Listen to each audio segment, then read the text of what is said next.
Good evening, everyone. Welcome to UFO Man Live.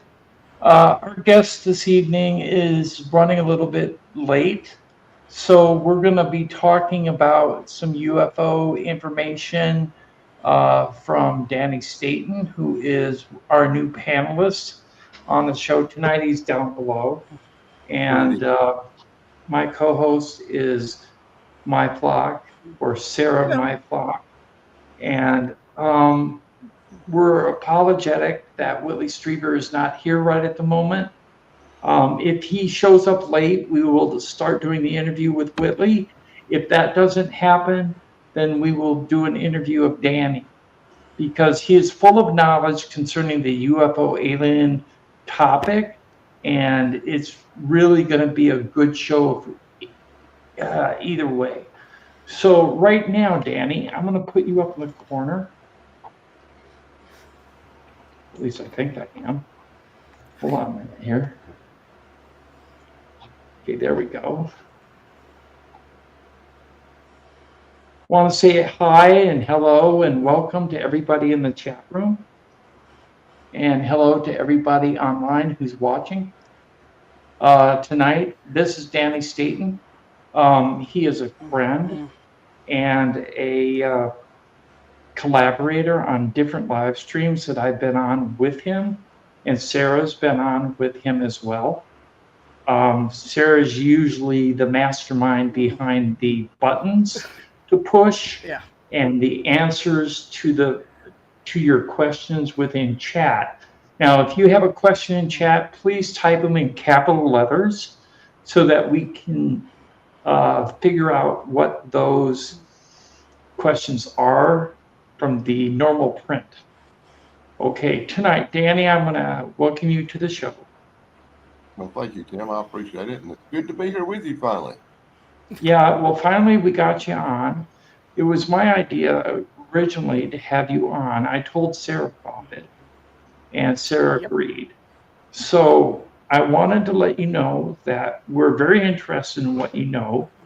So what I'm going to do is this. My first question to you is what pushed you toward the UFO phenomenon subject in the first place? Well, to start off with, I have like 45 years of paranormal investigator background. I am a was a paranormal investigator before I kind of retired. But it wasn't a UFO encounter that pushed me into the realm of paranormal. It was a Bigfoot encounter when I was 11 years old. When I was 11 years old, I was doing nature photography because I wanted to be a photographer like my mom. And I went out through the woods near our house. We live in rural South Carolina, pretty close to big forested areas in the upstate, very close to Paris Mountain.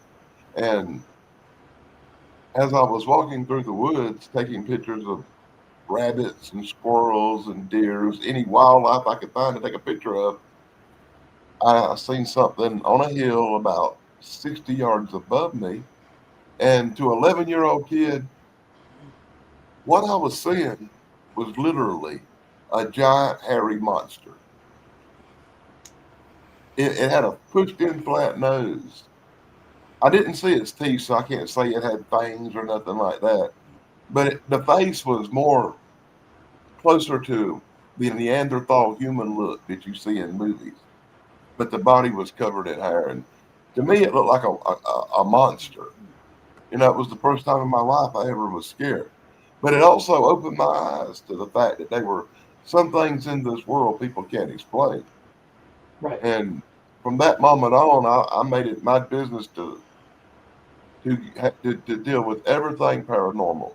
I investigated ghosts, Bigfoot, Dogman, Lizard Man, and the UFO sightings in my life. Right. Have you ever filmed or photographed a UFO?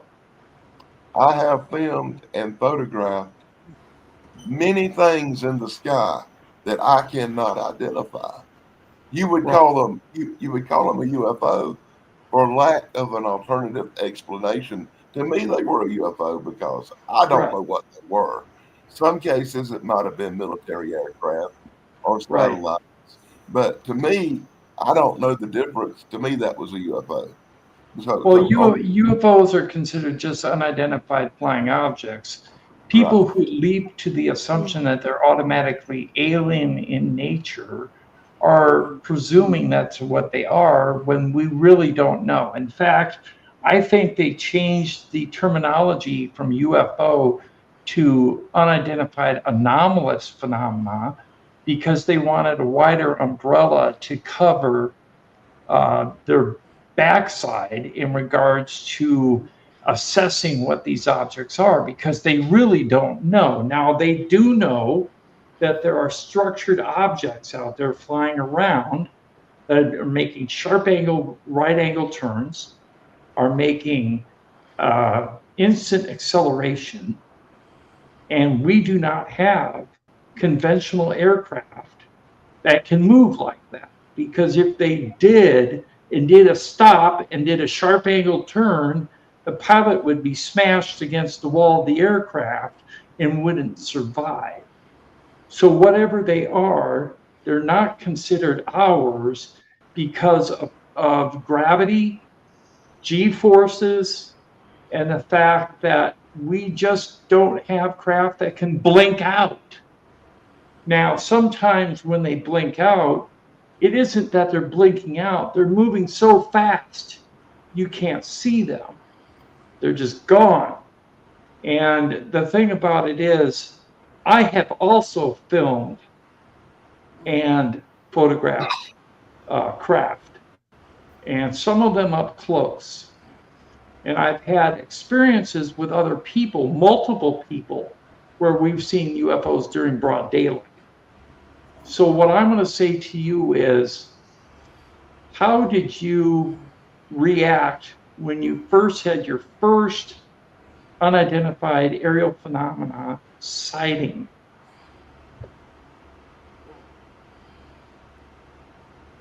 That's a hard question because I can't really remember when the first time I saw something weird in the sky was. I remember many times as a kid you'd see lights in the sky. But there was this 1977 or 78 incident, and it's probably in the newspapers in Anderson, South Carolina. I remember it being on the front page of the Anderson Independent Daily Mail back then. And it was in the 70s, and it was actually a giant, large, saucer shaped craft seen fly all the way across Anderson City and passed right over the small town where I lived at the time and continued on. Um, I believe it was westward and disappeared over the forest, national forest, and that was a really big UFO sighting for the time. And I saw something. It was way up in the sky. It was silver. It was shiny. And to me, I can't say it was circular because I was seeing it from the side, Right? but it looked very long and cylindrical. But to say I don't know if it was a UFO or not, I'm saying the newspaper said it was a unidentified object over Anderson. Right. The newspaper sometimes does that to get readers to be engaged. The thing about it is, I've noticed that a lot of people that see discs, right, see it from the side and it does look cylindrical because they don't see it up close enough to where they can see the circular movement of the craft. According to what I understand through years of research, a lot of these things have been coaxed down closer to the earth, where the US military has actually shot these things down, and they are actually discs. Now, I used to believe that discs were only made by man through reverse engineering, nuts and bolts craft, not the ones that you see that are kind of etheric. The ones that are etheric, the ones that look like light pass through them or they change shape, right, are the ones I always thought were non-human intelligence in nature. But when it comes to discs, I do know that there are US patents out there naming disk technology, anti-gravity disk technology, that goes all the way back to 1945, the year of Project Paperclip, when we brought all those German scientists over to the US with their technology, and they worked on the saucer program we had here along with the V2 rocket. Now, what I wanted to say to you about that is this. If we had anti-gravity technology from Project Paperclip, which it seems most likely because we had a disk called the flux liner. It was a ball shape crew compartment in like a cone, and it was allegedly hyperluminal, which means it could travel the speed of light, if not faster. Okay, and that was in 1945. And when it was shown to officers in a warehouse on a secret airbase that doesn't even appear on US records as an airbase, people viewed it and the craft looked battered and beaten, like it had been used for a long time and it had been hit by micrometeorites in space. Now, the thing is this, if we had it back then, what do we have now? Because trillions of dollars go missing every year to the military industrial complex. Where does that money go? What's it being used for? You know, if it's being used for the hidden compartmentalized UFO study programs and alien life forms programs, then we must have come a long way. I've heard from the ex-CEO Ben Rich of, I can't remember the company. I think it was McDonnell Douglas. I'm not sure. Oh no, Lockheed Martin Skunk Works. That's where he's from. He said that the American public is not aware of what we have. He said, if Star Trek or Star Wars has done it, we've done it and moved beyond it. That we are at least 100 years ahead of what the US public is aware of. So if that's the case, then can you imagine where we're at now? What do you think, Dan?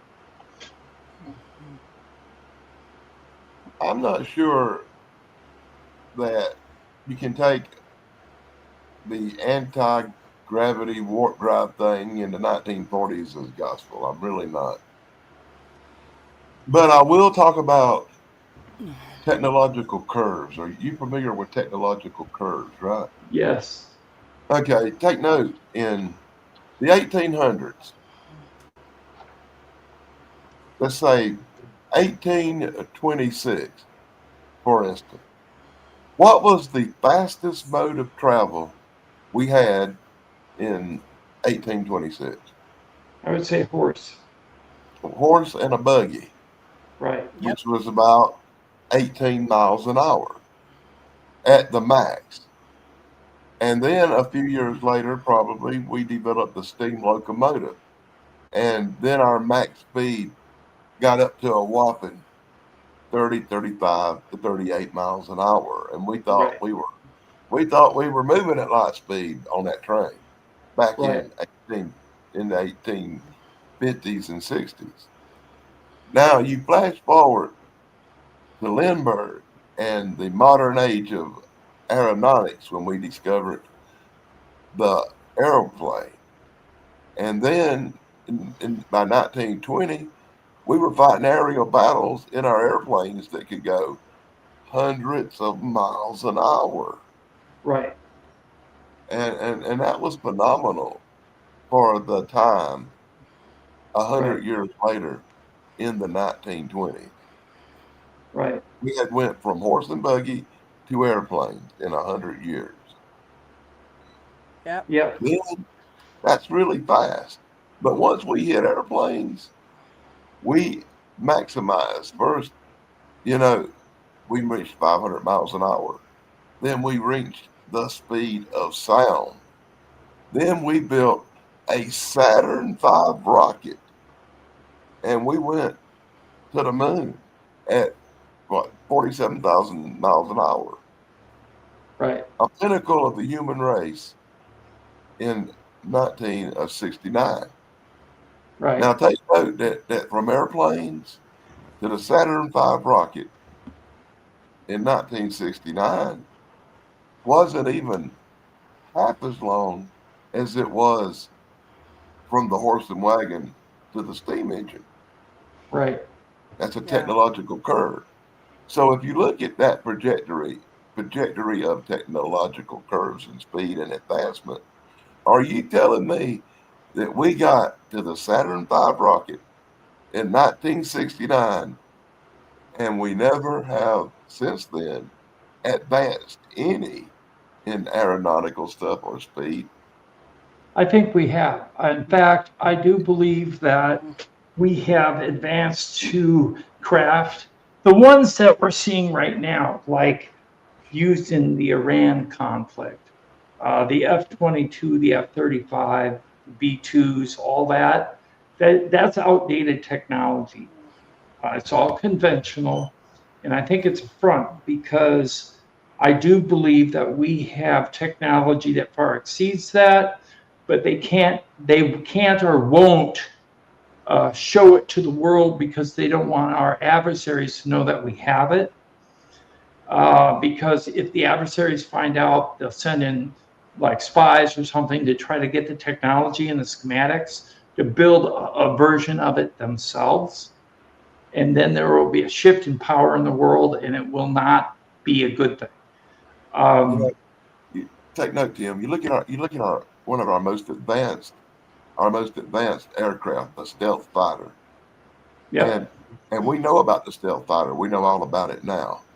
But in 1992, we didn't know about it, and they were flying right. around and stuff back then. Now, 1992, Tim, that's 30 something years ago. Before, and look how long it was before we knew about the stealth fighter.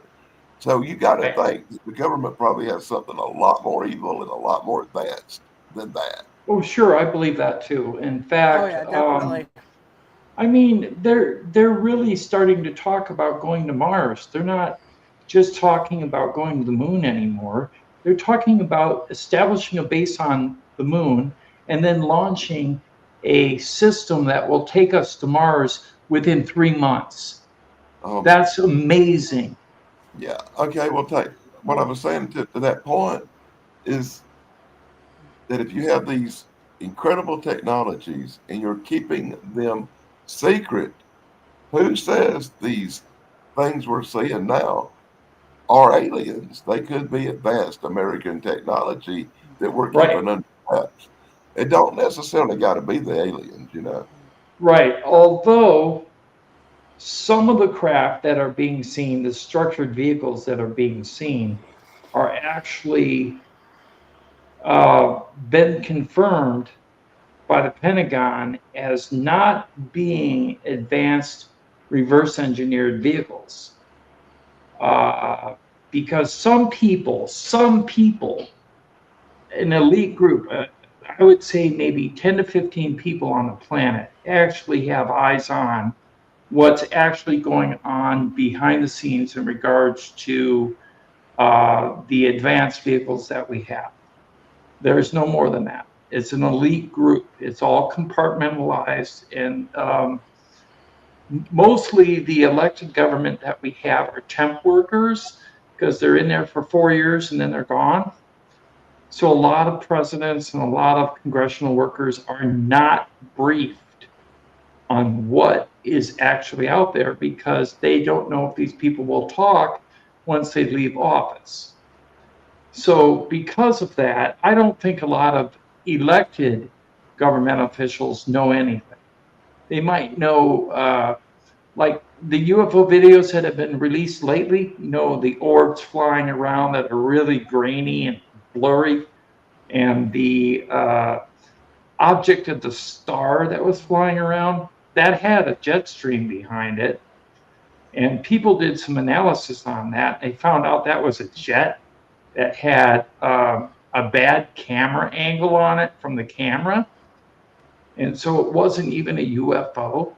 So what I'm saying is some of the structured vehicles are ours, and I do admit to that, but there are other vehicles that look structured that change shape. Now, I do know that we have vehicles now that can do that, but I also know that there are some that can't.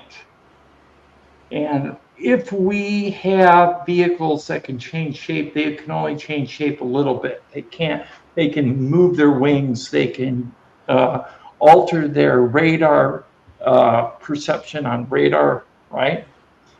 But what I'm going to say to you is this. I filmed something that changed shape 5 times in a minute and 15 seconds. I filmed something that cast an infrared light beam on the top of 70-foot pine trees, turned it on, turned it off, turned it on, turned it off, turned it on, turned it off, and then flew off like a dart. It looked like a TR-3B. Okay? I don't believe that that was ours. And the reason I don't believe it is because I've never seen anything in research or otherwise that has insinuated that that type of craft is man-made. Now, that doesn't mean that we don't have something like that. What it means to me is I haven't seen it. So, and I've seen thousands of hours of video footage, and I'm sure you have as well. And what I'm saying to you is what we don't know will eventually come back to bite us.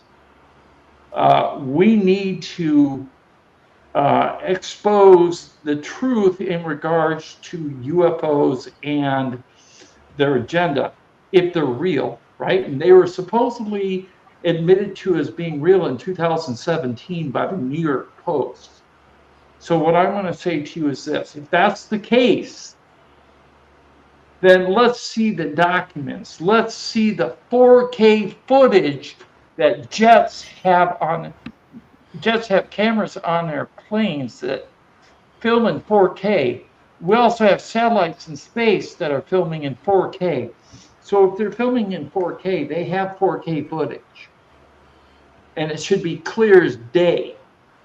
So if there's something out there flying around that's not ours, the US government does have the information.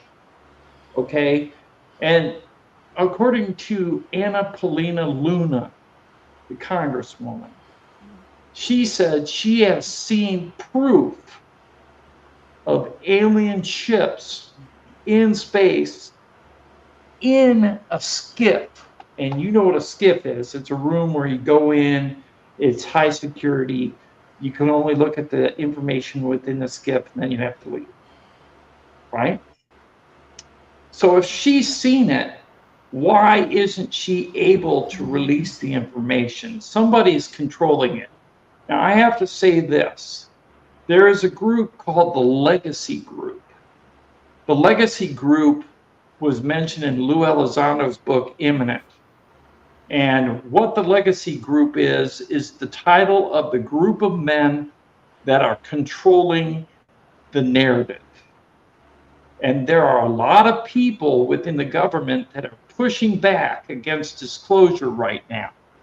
So what we're getting in these batches of UFO videos that are being released are just soft disclosure to satisfy the public's need for what they call true disclosure. But it's not really true disclosure. It's pretty much just something to make people happy. Okay? Do you believe, Dan, that with what we know, with what you know, that disclosure will happen? Eventually, one day, disclosure will happen. Eventually, one day, we'll know the truth. I don't know if it'll be in our lifetimes or not. but it will come out eventually, because all things do. I also think your legacy group is just another name for the children of Majestic 12 who now run their father's business. I Um, don't I don't think you're ever going to get no real proof from the government through no released information, no released video, or no released documents. And the reason for that is UFO a long time ago, the UFO technology and research were moved into private organizations' hands. So it would prevent anybody from these public document drops of ever getting anything they could use. yeah, we do have a question from the chat from Face the Ace. Okay. If the government has the money to do it, to go to Mars, will it cost more than $1 zillion? I'm right or wrong? Not I would How much say would it's it going to cost? cost a lot of money, yeah. It's going to But cost billions. I Trillion. think it's going to cost trillions, yeah. No, The no, I thing don't. is they want to develop a base on the moon where they can actually launch rockets from there because it's not as far then. China has claimed that they have a craft that has a propulsion system on it that is an ion propulsion system, and it supposedly can reach Mars in 3 months. So you could actually have living astronauts surviving a 3-month trip based on the fact that we've had people on the International Space Station for more than 3 months without having any detrimental damage done to their body. So there's a very good possibility that live astronauts could go to Mars if they're using the type of technology that China claims they have. But the problem is our relationship with foreign governments. Superpowers like that is not very good. So whether they work with us or not, that may delay us going to Mars. Um, there's a lot of information out there indicating that we're already there, but I don't believe that. I do believe that there are rovers on Mars, and they have filmed different things on Mars showing ruins and domes and stuff like that. But No, actually, actually, Tim, I think maybe there's a possibility that we've already been to Mars. I've seen some very interesting photographs of the Mars from taken by the Mars rover, and there's a shadow. Looks like somebody's cleaning the lens on it, I saw that. I've seen that picture too. and Yes. it struck me as like so peculiar, which led me I to saw that. one or two goddamn streams of thought on that. And I've heard so much about secret space programs and us having the technology to already go to Mars. And then I heard Paul Hellyer, I believe it was, the former Prime Minister of Canada. He Right. said he told all these stories about us and the aliens and contact, and on a government level, he said we had the technology to take ET home. Yes. Yeah. And so did the CEO of Lockheed Martin Skunk Works. And Lockheed Martin Skunk Works and McDonnell Douglas and Boeing are three of the companies that are tasked with reverse engineering alien tech. Any disk debris, any disks, alien bodies, all of that have been compartmentalized, but they have been released into the private sector so they're free of Freedom of Information Act requests. Yeah. So there's no way we can get the information because they're protected by law, unless that law is changed. And so far, the law has not been changed. So these companies are working undercover to do whatever they need to create. And like I said, Ben Rich, the CEO of Lockheed Martin Skunk Works, said if they did it in Star Trek, which is warp drive, or if they did it in Star Wars, we've already tried that and moved beyond it. So that's amazing. I also know that the Star Trek series was fed information directly from Majestic 12 to give Gene Roddenberry the ideas he had about a diverse alien culture that he would come in contact in his script for Star Trek. And Gene Roddenberry admitted to that before his death, which is kind of interesting. Yeah, I remember a long time ago, I heard a story about Gene Roddenberry, and that he was doing the transcribing for a group of people that were doing remote viewing with this guy named Ingo Swann. I don't know if you're familiar with this story. Yeah, Ingo And Swann, yeah. supposedly the remote viewer he was working with had remote viewed this galactic federation of aliens out in the universe. And Right. this remote viewer was telling this information he was seeing. And the guy who transcribed it and wrote it down and documented it was Gene Roddenberry. And that's supposedly where a lot of his Star Trek material come from. Yeah, because they had the galactic, they had, I can't remember what they called it in Star Trek, but it was very close to the Galactic Federation of Planets. Federation of Planets. Yeah, and the one that was remote viewed was the Galactic Federation of Worlds, which is the difference. But the thing is, a lot of people out there believe that the Galactic Federation of Worlds is just a bunch of hoo-ha. But then other people subscribe to the idea because Hayama Shed, the head of the scientific department in Israel, came out in about 2019 and specified that the US government and Israel have been in contact with the Galactic Federation of Worlds and has been working with them for the last few years. So somebody within government knows about the legitimacy of whether this is true or not. But the thing is, they also have something in place that Star Trek referenced, was a non-interference policy, the Prime Directive. They will not interfere in human affairs. So people say, well, why didn't they stop wars? Because they can't. The reason why they don't stop wars is because we need to grow from our mistakes. Okay, how about this? The war ended. How do you know they didn't stop it? I don't know for sure. Do you? Yeah, I believe it's a very good possibility that during World War II, there was good aliens and bad aliens fighting each other. And the bad aliens wore German uniforms and had blonde hair and were real tall. And the other aliens were helping the United States develop technology to defeat the bad one. Well, that's possible because the Nordics were said to come from the Orion galaxy. And the German government changed the name from Orion to Aryan.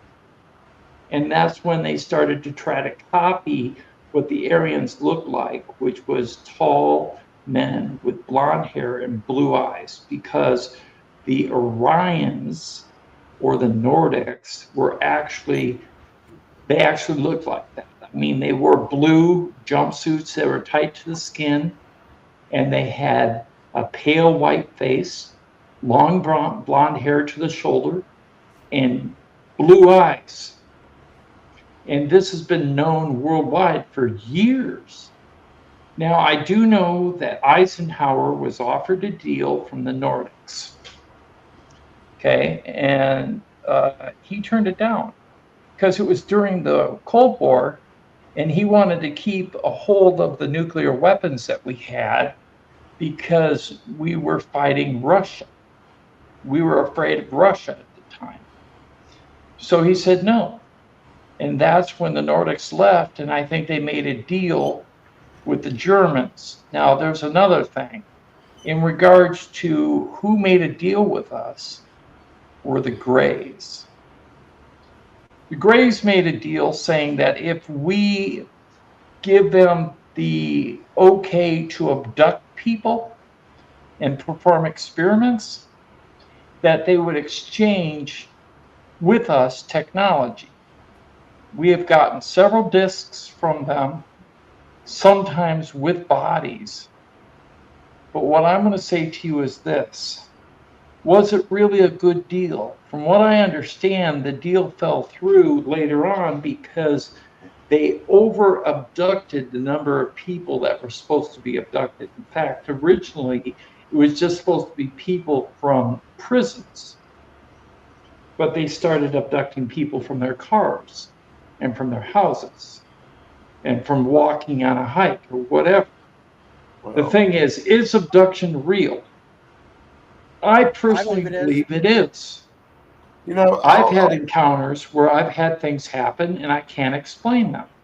I'll go as far as to say I believe there is a abduction phenomenon that is real.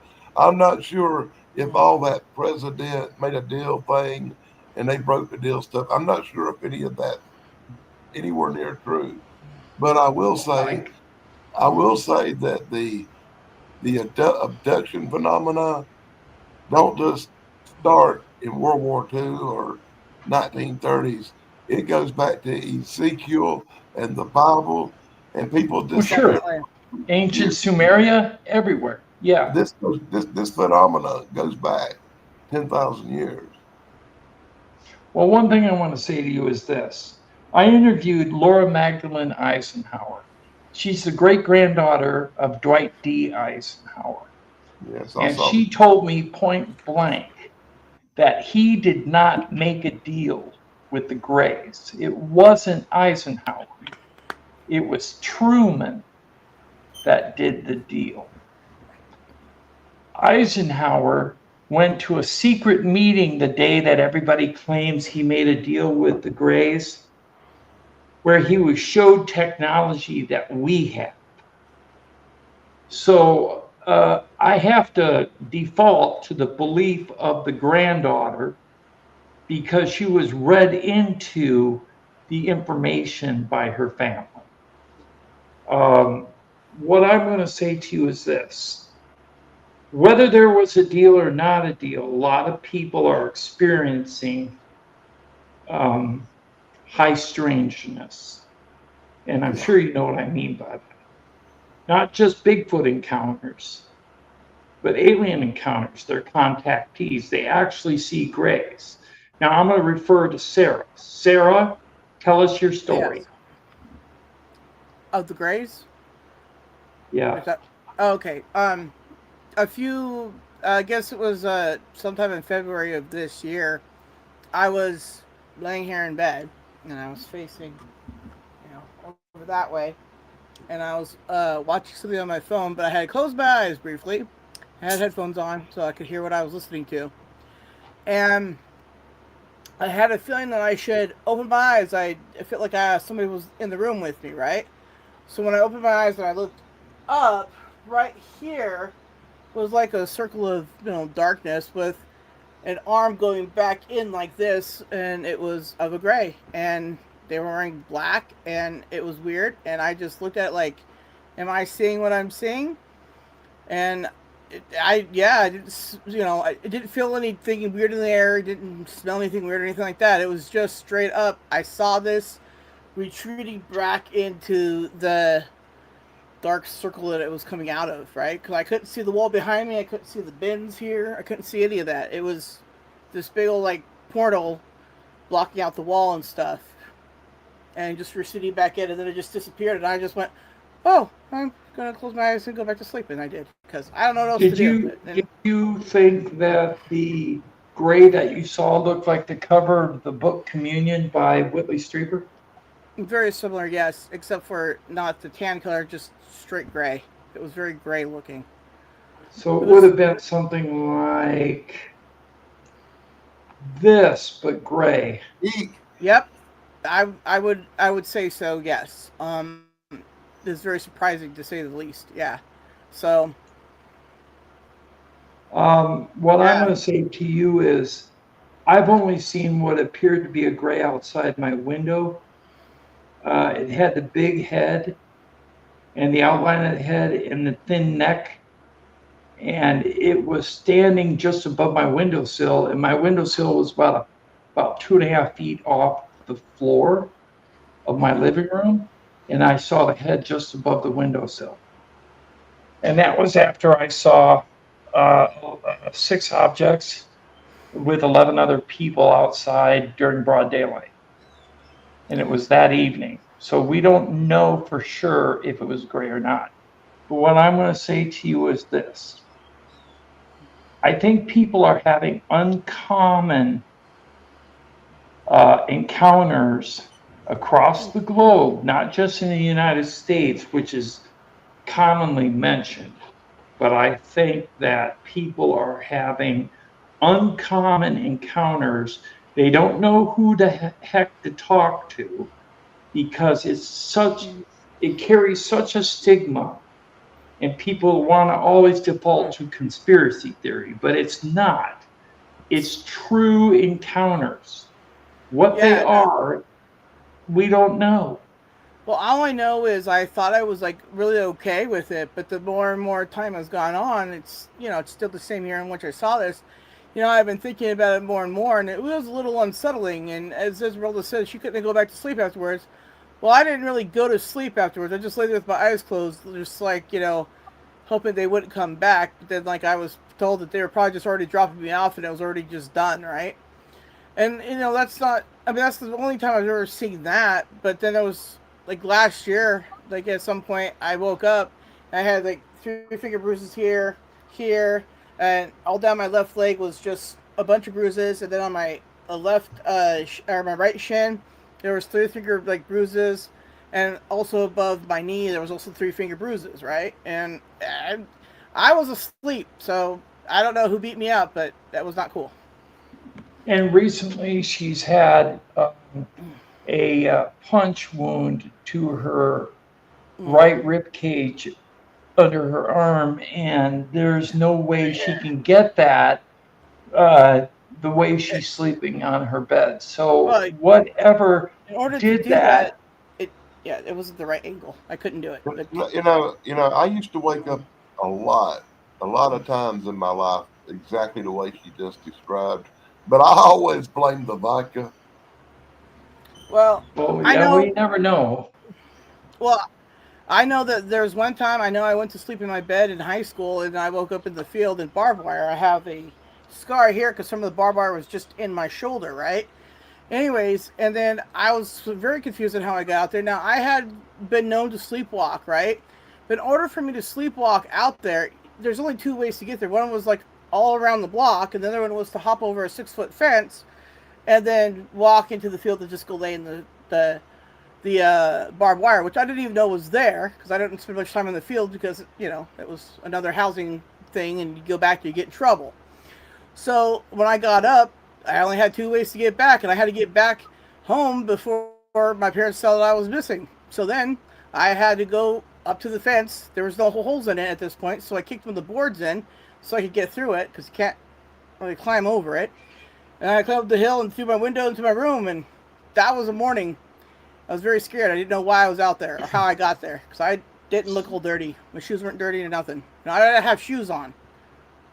Yeah, Sarah, that sounds like you were dropped off in the wrong place. And what I'm Well, going to say to you is this. mm-hmm. Esmeralda 6003 says, Sarah, I could not go back to sleep after seeing that. Plus, she said, uncommon encounters is a great way to describe these, Tim. We also have a comment from Rami 1000. What happened while you were sleeping? Yeah, If I anything. don't know. Yeah, I don't know. I haven't a clue. I don't know because like I said when like the time in the field, I mean that only happened one time, right? So I don't know what happened when I was out there. I didn't tell anybody because I didn't want to get in trouble, right? Because how to explain to your Right. parents? Oh, by the way, I look up in the field and they'd be like, "Ugh." Well, just think about it this way, Sarah. You wound up in a field, but it could have been worse. You could have wound up in a phone booth on the side of the road naked. Well, that That is sounds like true. Travis Walton. Exactly. It could have been worse. Yeah. And you could have So, been gone for 5 days instead Uh, of been gone for just a couple of hours. well, yeah, and yeah, like I said, I had to get up to a thing I had to go to in the morning for the church stuff, so I had to be up and ready out of the house by 5. So when I woke up, I didn't even know what time it was and why it was still dark and why I was outside for sure, because that's not unlike me to be out and about anywhere like that, right? And then, not only that, just still in my clothes, right? So, yeah, that was interesting. And then I had to hurry up and get ready and go to the class I had to go to before school, right? So, yeah, it was a there's very stressful I'm morning. sorry. There's a Bible story about some kid that went up picking figs and went to sleep under a tree, woke up and went back to the city, and it was 60 years later. Yeah, I've heard about that. That could be missing time. In regards to what I want to say is, um, I was actually sleeping during broad daylight on my hospital bed, and I woke up like 2 hours later, and I had blood on my shoulder going all the way down to my wrist, and my left ear, was bleeding. Okay. Now, I've known for years that I have a lump back there that who I talked to, Daryl Sims, had indicated that it was most likely an implant. Um, I don't know if it was removed or if I still have it, but when I woke up, I had all this blood on me and my ear was bleeding, and I went and cleaned it up. And then I noticed that on my face here, I had a rectangular puncture wound, like a biopsy, and a round one right below it. And they were bleeding as well. And I cleaned them off, and I took a picture and I showed it to Daryl Sims, who is well versed in implants and in body marks. And he claimed that the upper one was called a procedural mark. And it was either done by my lab, MK Ultra, or it was done by a non-human intelligence abduction. Now, he said both are possible because my lab has been faking alien abductions for decades to actually experiment on the population. For whatever reason, I don't know. But I do know they have done it. There is documentation to prove it.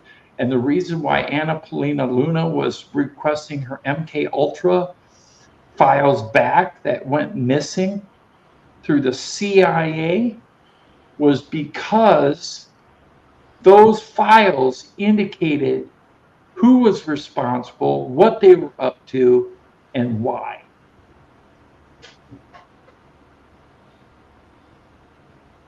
Wow. You want to hear Yeah, something so I wild? don't know. You want to hear But something crazy? sure. Yes. Absolutely. I swear to God, 100% true. Everything you just said about that ear bleeding thing, Yeah. all of this happened to me. And it happened to me so bad, I wound up in the hospital because my ear would not quit bleeding. To this Right. day, I still have a knot on my ear, like a BB filling in there. And Yeah. I remember this when I went to the hospital with the bloody ear that wouldn't go away. Right. Yeah. It hadn't been that. It's been like last year when that happened. I have to Wow. say this to you. Um, the the nodule I have behind my left ear, I can still feel it because Sarah and I were talking backstage about it, and I can actually still feel it. I have one behind my left ear too, and I've had since middle school. I've had You're mine up here since in the earlobe area.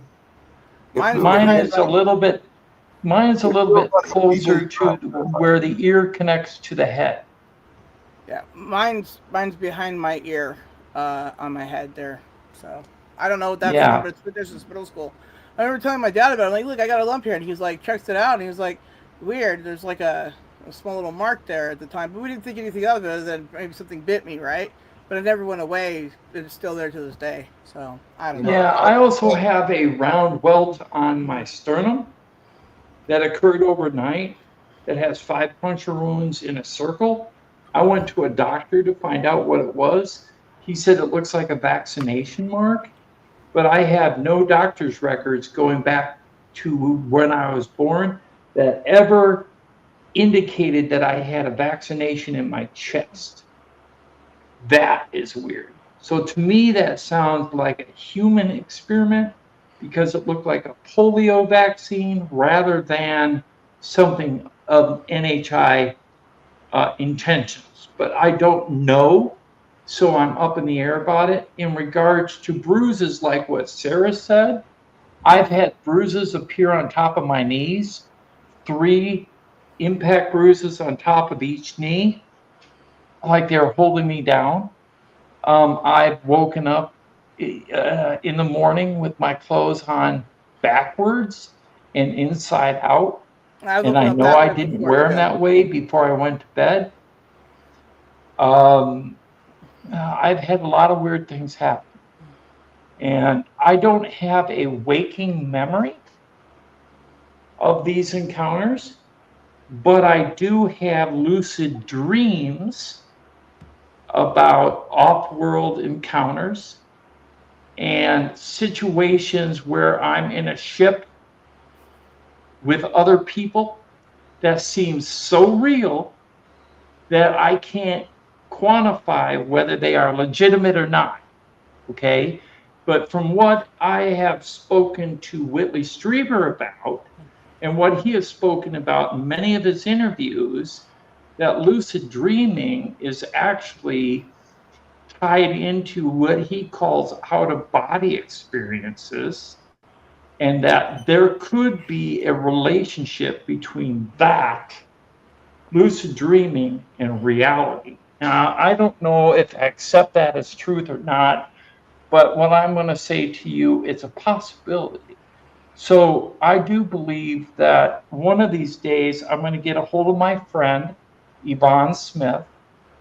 She is a well known uh, abduction regression hypnotherapist.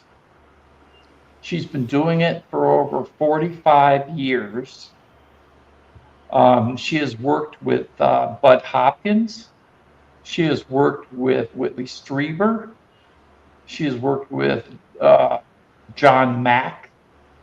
And what I can say of this is other people I know, like Barbara Eberhardt and other people who needed regression, had it done by her. And she can do it over the internet. So I'm going to see if I can get scheduled to do that. And if I can, release recordings of my regression on this channel so everybody can see what a real regression is. Now, That would whether be you cool. believe in hypnosis or not, according to Whitley Strieber, hypnosis does work. The US government is trying to mislead people by saying it doesn't, because that way you won't believe it. You'll believe the propaganda and you will not believe the truth. So, what I want you to do is keep an open mind to what you hear out there. Because, like Danny said, the secret space program could very well exist. Yeah. The traveling to Mars, we could already be there. We could have bases there, and they're not going to tell you. They're not going to tell you because they're going to lose control. If they lose control of the narrative, they're going to be castigated publicly. And it's not worth it to them. They're going to have to admit to 70 years of cover up. They're going to have to admit to people being suicided on purpose. They're going to have to admit to the ways that they covered up the truth, right, Danny? Well, yeah, well, we already know they covered up stuff. You Oh want a yeah. Right. prime example? You want a prime example of how the government covers up stuff. The U.S. government in 1944 went to a airfield in France used by the Germans, and they confiscated tons of Horton jets, and these things were practically the modern, but the equivalent to a stealth fighter. They Right, I remember them. brought Yeah. these jets. They brought all these Horton jets to Washington D.C. And then they took them on to Washington State, where they were testing them in 45 and 46 and 47. And the government kept all this secret.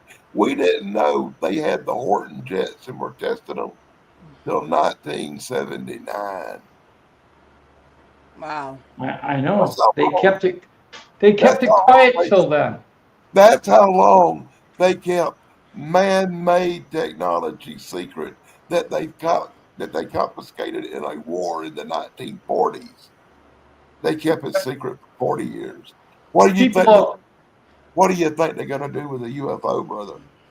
Oh yeah, they're going to keep it secret for decades more, and the reason being is I believe that the petroleum industry and nuclear energy industry is directly connected to the problem with releasing UFO tech knowledge. Because if they release the idea that we have 0 point energy, right, that you can power your house with a box the size of a lunchbox for a year and you're not connected to a meter, they can't bill you for it. So it's going to put the electric industry out of business. And then Well, yeah. petroleum, if we have different ways to propel our vehicles, right? They're not going to have petroleum industry anymore. That'll be gone. So it's going to lose a lot of jobs and corrupt our country. And that's why they're afraid. That argument you just made goes back a lot further than you think. I Oh, think I it know. was I think it was the 1906 World Fair where Nikola Tesla had an electric car that could go from Chicago to New York on one charge. He had Yeah. he had demonstrated that he could shoot power through the ground and light up light bulbs and power your house Right. without the use of wires. And the same system you just brought up totally shut him down because they didn't want free energy they couldn't sell and make a buck off of. Right. That's It's true. always They about they money and couldn't power. make money off of it. Yeah. What were you going to say, Sarah? So it's all about money and power. It's And look, about power and control. Yeah, And it's how the money. people are controlled by the technology that exists. I mean, we have Right. the internal combustion engine for how long now? Right. And Uh, then we've had people that have made them that can run off water just fine, and then they disappeared or got suicided or whatever. And all that stuff is like you can't experiment with it because you just get in trouble. yeah, you know, we've we also had cars that are hydrogen powered. I mean, look we look had at a gu- Bob Lazar. He created a hydrogen powered car and it ran just fine. Right. we got a guy from Greenville here who actually created a car that runs on used grease from these restaurants. Yeah, I've And heard of Yeah. that. It smells like French fries when he drives by. Oh, I've and, driven behind those cars. It does and he smell was good. trying to get investors to support his company that would make a car that run on recycled vegetable fuel. And that fella literally disappeared and has never been seen since. Yeah. Well, that's because the companies are trying to keep it quiet because, like I said, it would erode the petroleum business. What is Iran all about right now? The Strait of Hormuz, the flow of oil. So, Yeah. what I'm going to say to you, what is most important to countries right now? Black gold. It's not about the people.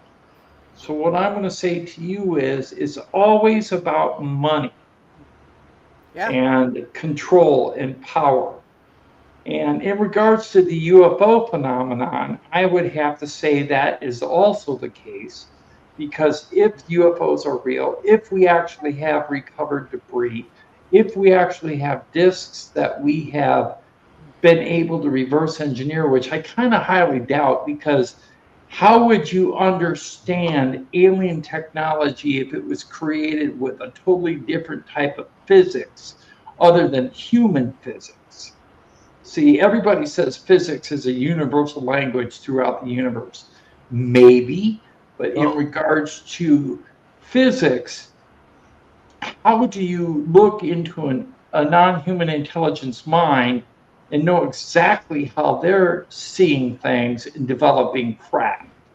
So what I'm saying to you, how do these craft actually work? I don't think we actually know.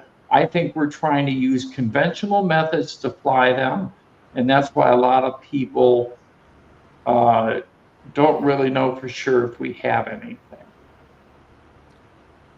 Well, I mean, certain people can, think outside of the normal thought process here and can disassemble things and understand things better than the average person. So there's that too. Then, there could be other people getting, you know, straight up help from, aliens as well to reverse engineer this stuff. But I mean, look at like your dad was saying. Look at how fast certain tech changed. I know from when I was in kindergarten, right? We watched things on film still, right? And then things went fancier and fancier. Then VCRs were a thing everywhere, right? In schools too, right? Then we had the oh my gosh, Laserdisc, which I don't even know what that was. But then we had the CDs, Blu-rays, and everything else. Now, they're taking all that away. But the thing of it is like I've seen just in my lifetime how fast tech has gone. Right? I mean, my original cell phone just made calls. Now my cell phone can do anything. I So remember this. I remember back in the day when we had vacuum tube TV sets. yeah, And the creators of TVs were only thinking about vacuum tubes.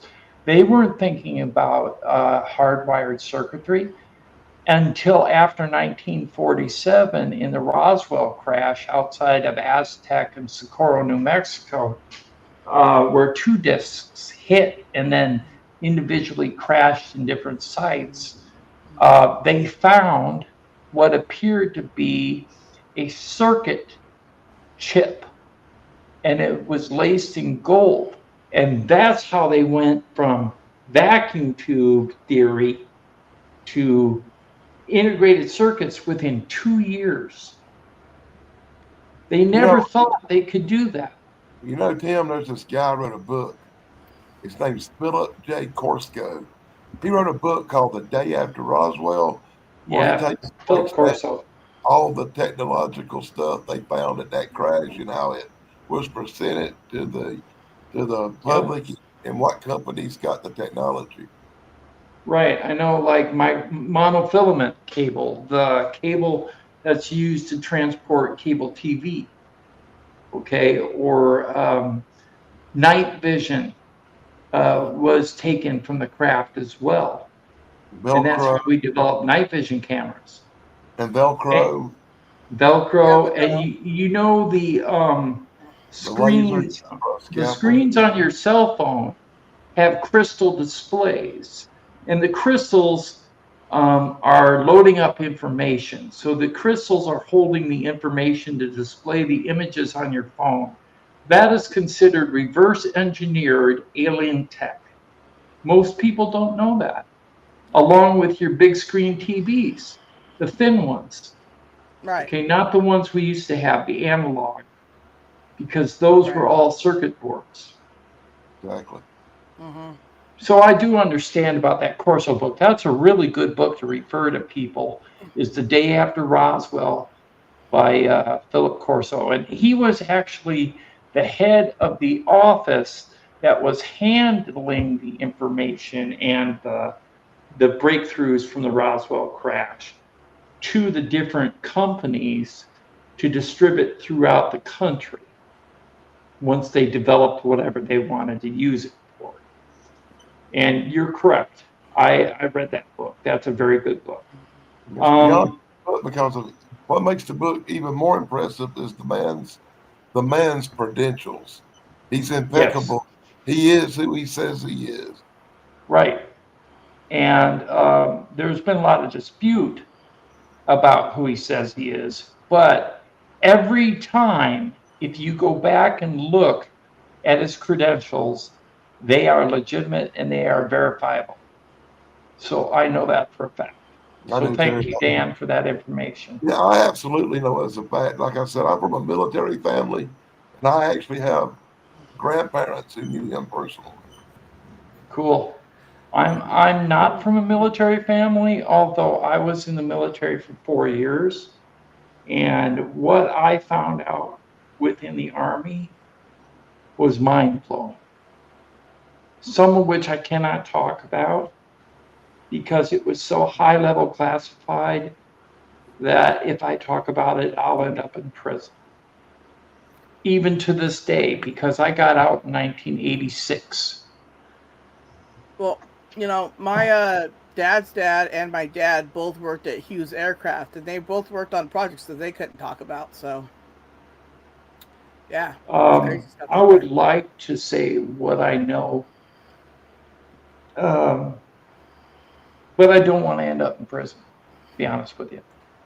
Yeah, nobody wants to be in prison. So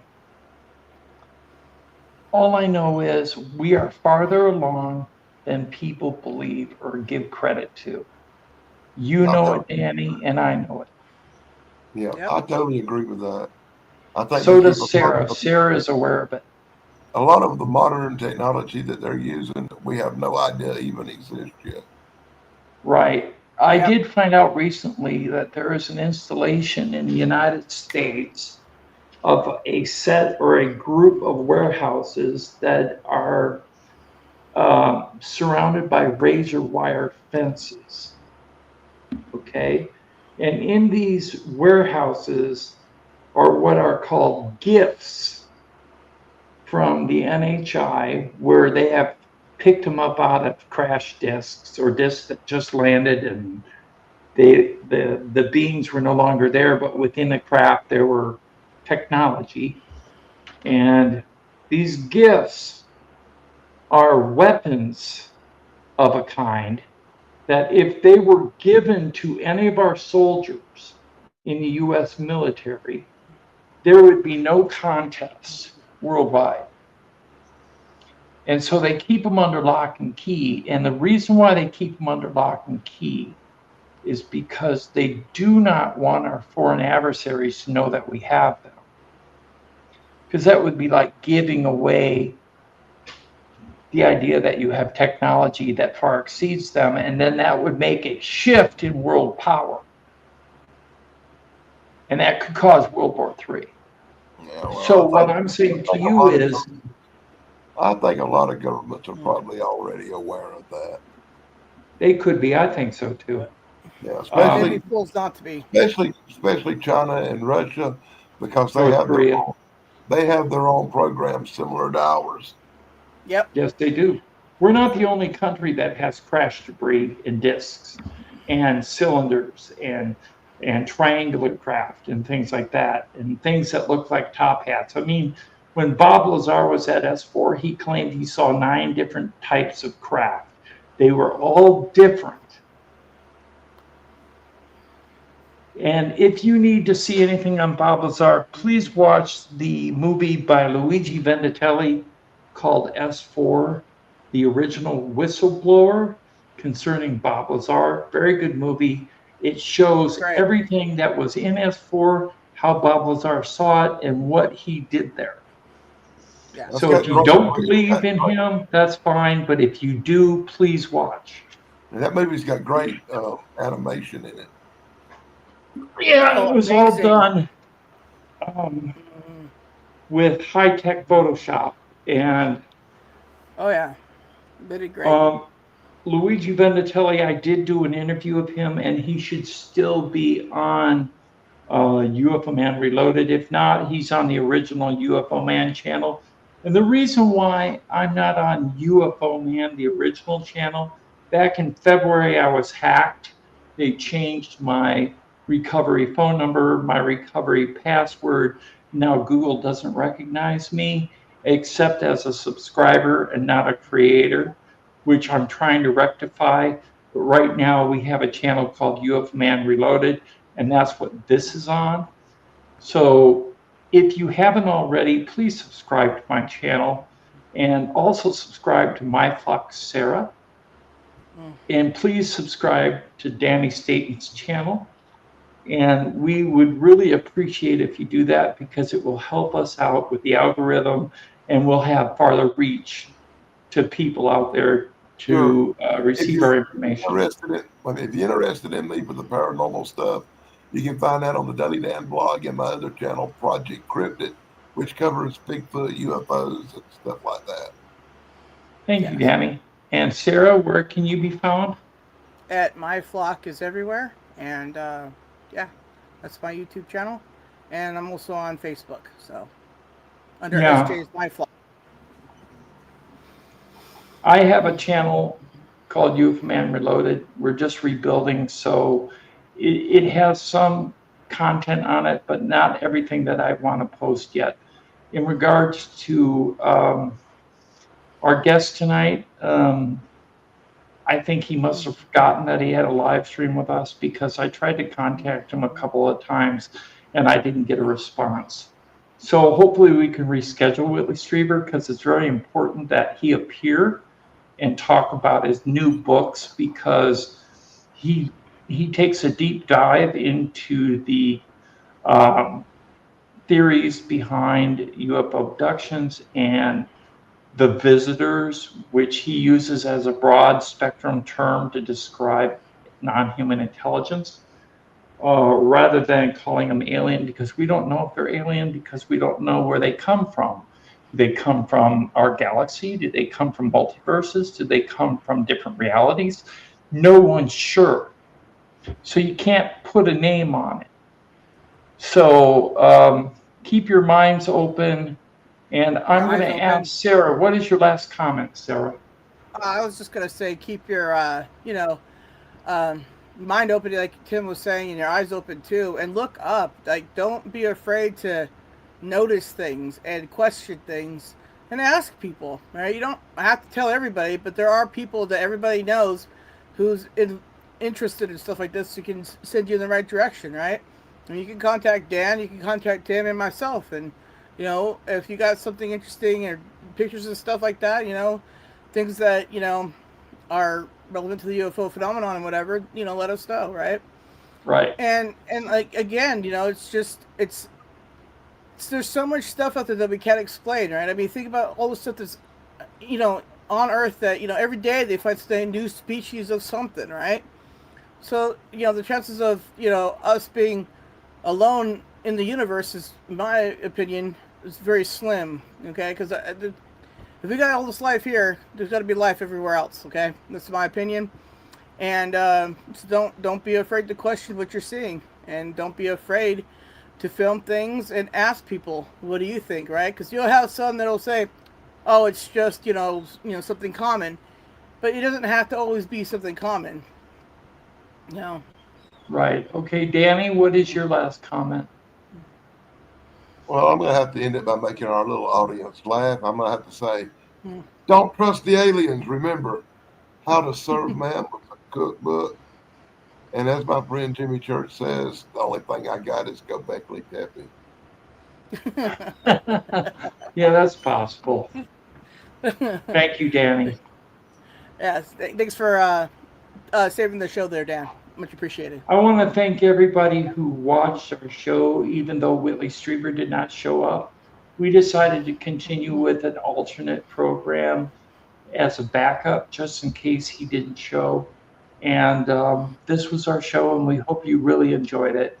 And I want to thank everybody who watched online, everybody who was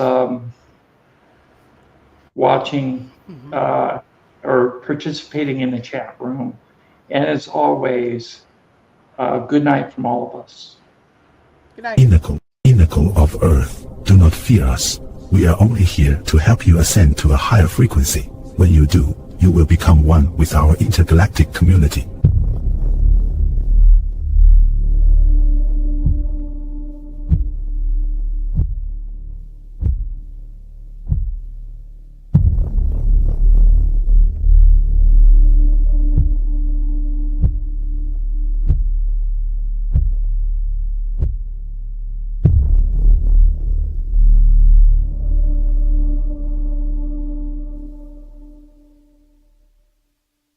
for proof that we're not alone? Welcome to UFO Man Reloaded, your one stop for all your UFO needs. Hit subscribe and join the mission.